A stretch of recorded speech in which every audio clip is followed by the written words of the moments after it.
Have you ever wondered about who the first business people in China were?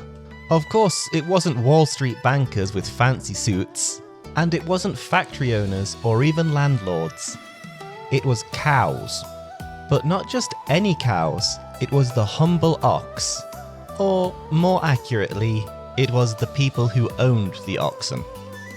The legendary cow traders. Chinese legend says that about 4,000 years ago, there was a leader named Wang Hai, ancestor to the Song Dynasty's founders. His big idea?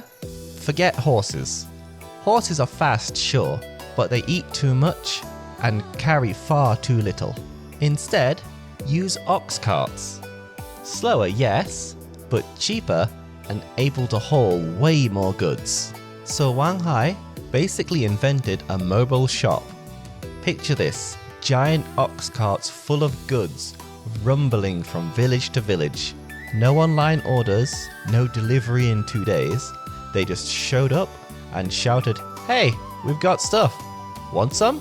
Eventually, people from his clan, the Shang, became so synonymous with selling things, their name became the Chinese word for merchant, Shangdan. Spring and autumn marketplaces. Fast forward 2,000 years to the spring and autumn period, around 500 BCE.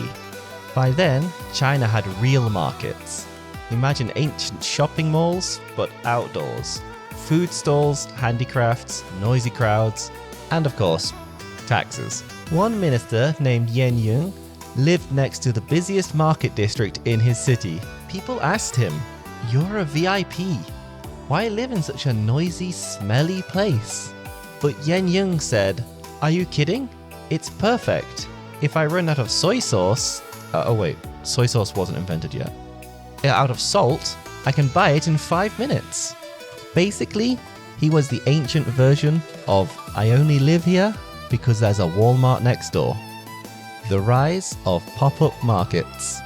Now here's where it gets closer to what we'd call street vendors. Outside the cities, farmers created grass markets. No fancy buildings, just a field where people gathered on certain days to trade. It was noisy, chaotic, and full of gossip. The Book of Songs even has lines describing women rushing to these markets just to see the excitement. They were like medieval flea markets mixed with a county fair. The street vendor boom of the Song Dynasty. But the true golden age of street vendors was the Song Dynasty, about 1,000 years ago. If you've ever seen the famous painting along the river during Qingming Festival, it's like a Where's Wally of ancient China, and hidden in the picture, there are 2 types of street vendors. One carrying a shoulder pole full of goods, and another with a little stall on the street. In the painting, the 2 merchants are happily selling their goods and are a great example of merchants and street vendors in ancient Song China. By the Southern Song, things went wild. The peddler with a shoulder pole became so iconic that painters even made a whole art genre called peddler pictures.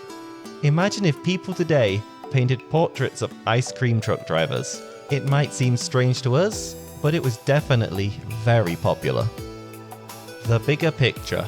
Behind all these peddlers was a bigger change. The rise of towns. Not just villages, not full-blown cities, but trading hubs.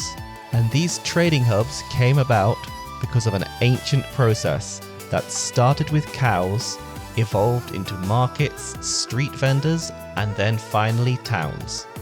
So, the next time you hear someone selling hot dogs on a street corner, or hear the off-key chime of an ice cream van, they're part of an ancient tradition that has been bringing convenience to your town for millennia.